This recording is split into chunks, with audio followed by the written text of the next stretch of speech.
ವಿಶೇಷವಾಗಿ ಈ ರೋಣ ಸಿನಿಮಾ ಬಂದಾಗ ಅಂದರೆ ಕೆರೆಬೇಟೆ ಸಿನಿಮಾ ಆಗಿತ್ತು. ನನಗೆ ಸತೀಶ್ ಆಗಲಿ ಅಥವಾ ರಘು ಆಗಲಿ ಬಂದಿದ್ರು, ಹೀಗೆ ಒಂದು ಸಿನಿಮಾ ಮಾಡಬೇಕು ಅಂತ ನೋಡ್ತಾ ಇದ್ದೀವಿ, ಏನು ಮಾಡೋದು ಗೊತ್ತಾಗ್ತಿಲ್ಲ. ಒಂದಷ್ಟು ವಿಚಾರಗಳಿಗೆ ಚರ್ಚೆ ಮಾಡಿದ್ರು. ಚರ್ಚೆ ಮಾಡ್ಬೇಕಾದ್ರೆ ಅವರ ಮುಗ್ಧತೆ ನಂಗೆ ತುಂಬ ಇಷ್ಟ ಆಯಿತು. ಮತ್ತು ಅವರು ರಂಗಭೂಮಿ ಹಿನ್ನೆಲೆ ಮತ್ತು ಅವರ ನಿಷ್ಠೆ, ಶ್ರದ್ಧೆ, ಅವ್ರು ಕಲ್ತಿರುವಂಥ ಶಿಸ್ತು ಸಿನಿಮಾ ವಿಚಾರಕ್ಕೆ ಅಥವಾ ರಂಗಭೂಮಿ ವಿಚಾರಕ್ಕೆ ತುಂಬ ಹತ್ತಿರ ಆದರು. ಸೊ ಹಾಗಾಗಿ ತುಂಬ ಮೊದಲಿಂದಲೂ ಈ ಸಿನಿಮಾ ಜೊತೆಗೆ ನಾನು ಟ್ರಾವೆಲ್ ಮಾಡಿದೆ. ಅವರು ಒಂದು ಕತೆ ಹೇಳಿದರು. ಈ ಕತೆ ಒಂದು ಕಲ್ಲು ಮತ್ತು ಅಂದರೆ ಇಲ್ಲಿ ವೈಜ್ಞಾನಿಕ ವಿಷಯ ಇದೆ, ಧಾರ್ಮಿಕ ವಿಷಯ ಇದೆ, ರಾಜಕೀಯ ವಿಷಯ ಇದೆ, ಎಂಟರ್ಟೈನ್ಮೆಂಟ್ ಜೊತೆಗೆ ಅಂದರೆ ಇದೊಂದು ಕಂಟೆಂಟ್ ಬೇಸ್ಡ್ ಕಮರ್ಷಿಯಲ್ ಸಿನಿಮಾ ಅಂತ ಕರೆಯೋದಕ್ಕೆ ಇಷ್ಟಪಡ್ತೀನಿ.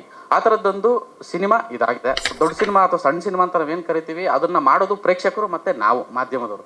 ಆ ರೀತಿಯಾದಂಥ ಒಂದು ವಿಚಾರಕ್ಕೆ ಬರುತ್ತಾದ್ರೆ, ಈಗ ಸೂ ಫ್ರಮ್ ಸೋ ಅನ್ನೋ ಸಿನಿಮಾ ಅದು ಚಿಕ್ಕದಾಗೆ ಬಂತು, ದೊಡ್ಡದು ಮಾಡಿದ್ದು ಪ್ರೇಕ್ಷಕರು ಮತ್ತು ಮಾಧ್ಯಮ. ಸೊ ಆ ರೀತಿಯ ಸಾಲಲ್ಲಿ ಬರ್ತಾ ಇರೋಂಥ ಸಿನಿಮಾ ರೋಣ ಅಂತ ಹೇಳೋದಕ್ಕೆ ಇಷ್ಟಪಡ್ತೀನಿ. ತುಂಬ ವಿಷಯ ಇದೆ ಸಿನಿಮಾದೊಳಗಡೆ, ತುಂಬ ಪ್ರಾಮಾಣಿಕ ಪ್ರಯತ್ನ ಆಗಿದೆ. ಈ ಪ್ರಾಮಾಣಿಕ ಪ್ರಯತ್ನಕ್ಕೆ ಸಫಲ ಆಗುತ್ತೆ ಅಂತ ಬಯಸ್ತೀನಿ.